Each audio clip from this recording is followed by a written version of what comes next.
Good morning সবাইকে। আশা করি তোমরা সকলে খুব ভালো আছো। আজ রবিবার।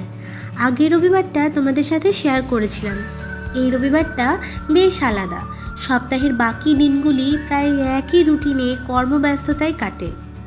রবিবারটা ছুটির দিন, কিন্তু আমার মনে হয় এই দিনটাই যেন সবথেকে বেশি কাজ থাকে। আসলে সংসারের বাড়তি কাজগুলো আমি রবিবার দিনেই করি। এই যেমন ধরুন ফার্নিচার মোছা, ফ্রিজ পরিষ্কার করা, সেলফ পরিষ্কার করা, এই সব। আসলে ফার্নিচার অনেকেই রোজ মোছে, কিন্তু যেহেতু আমার ডাস্ট অ্যালার্জি আছে এবং আমাকে বেশ প্রিকশন নিয়েই মুছতে হয়, একটু মুখে মাস্ক লাগিয়ে গ্লাভস পরে, তাই জন্য আমি সপ্তাহে একটা দিনই বেছে নিই এই সমস্ত কাজের জন্য। আজকে আবার আমাদের বাড়িতে যে দিদি কাজ করে সেও আসেনি, তাই সকালে ঘুম থেকে উঠে ফ্রেশ হয়ে মুখে ভরে ভরে সানস্ক্রিন মেখে চলে এসেছিলাম ঠাকুর ঘরে। শাশুড়ি মায়ের আজ পায়ে যেহেতু খুব ব্যথা, তাই মা সিঁড়ি বেয়ে 3 তলায় আজকে আসতে পারেনি। এই হচ্ছে মায়ের সাজানো গোছানো ঠাকুর ঘরটি। প্রত্যেক দিন মাই পুজো করে।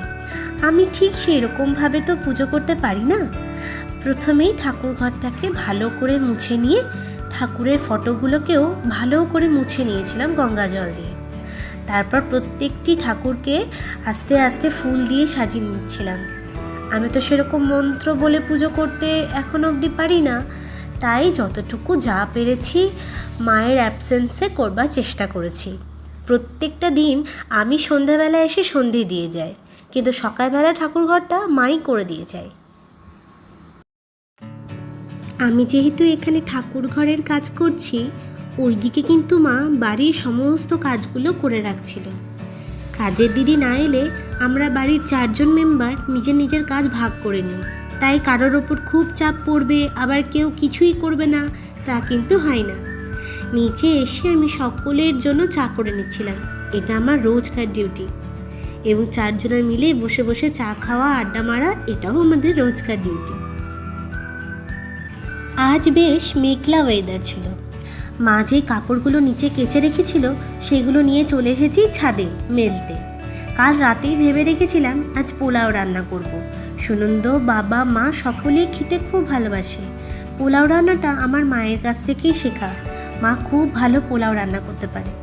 আগে আমি ভয়ে করতে চাইতাম না, শুধুমাত্র দুবরাজপুর গেলেই মা করে খাওয়াতো, কিন্তু এখন পারি, এবং আমার রান্না করা পোলাও খেতে বাড়ির সকলেই খুব ভালোবাসে।